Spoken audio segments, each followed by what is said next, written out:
Miglė, kiek laiko esi BNI Baltija narė ir apskritai kodėl esi narė?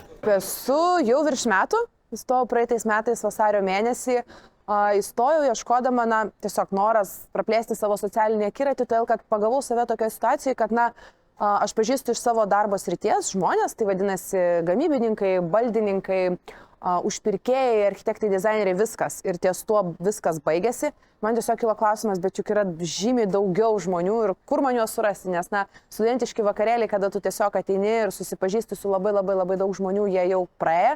Tai kur surasti žmonių, kur tu galėtum susipažinti, praplėsti akiratį, tai kažkaip BNI. Pakvietė mane mano kolega, baldininkas Mindaugas, tai labai jam esu už tai tikrai dėkinga. Negaliu sakyti, kad jaučiuosi skoloj, man atrodo, skolos senai viens kitam atiduotos, tai tiesiog tikrai labai didelis dėkingumas. Top 3 dalykai, ką rekomenduotum svečiui ateinant į BNI Baltija klubą, kokį turėtų nusiteikimą, įminti, ar apskritai, kodėl rekomenduotum apskritai ateiti? Taip, tai rekomenduočiau ateiti dėl to, kad išbandyti patį save, nes, ateiti prieš 30 ir daugiau žmonių, pristatyti savo verslą, tai, tikrai yra iššūkis, bet jis yra geras iššūkis. Tai tu į save pasižiūri visai kitaip, tai geras šansas. Rekomenduočiau gerai nusiteikti ir iš vakaro nueiti ramiai miegoti, todėl kad mes renkame 7:15.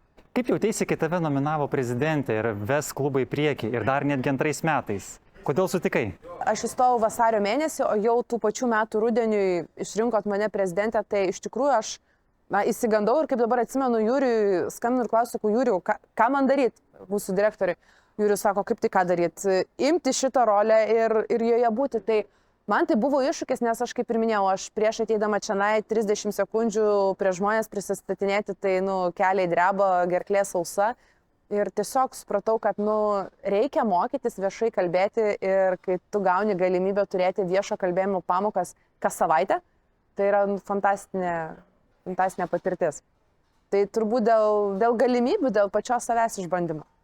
Kokios vertės tavo verslui atnešė BNI per tuos 2 metus? Gali vardinti ar skaičiais, ar kitokia nauda? Man atnešė labai daug naudos pozicionavime, išsigryninti tai iš tikrųjų impleno prekyba, apie ką visą tai, kas yra mūsų stiprieji dalykai, tai iš verslo pusės, nes aš nesu baigus nei verslo mokyklos, nei ekonomikos, tai daug verslo dalykų pas mane tiesiog iš intuicijos, tai aš labai daug išmokau, vis dar mokausi, tai kaip tą verslą reikia dėlioti, aišku, pažinti su labai potencialiais gerais klientais, labai džiaugiuosi, kad mezgasi tos ir bendradarbystės ir ypatingai noriu paminėti Admodum, tai labai faina. Iš tikrųjų, prie jų norėjau prieiti senai, bet vienas dalykas, kai tu eini kažkaip ten, nežinau, per vadybininkus ir bandai ten kažkaip su jais susikalbėti visai kas kita, kai tu bendrauji su savininkais, su top lygio vadovais, realiais tų sprendimų priėmėjas, tai yra visai kas kita. Tai skaičiai yra viena, esmė, koks tu pats išeini pabuvęs BNI.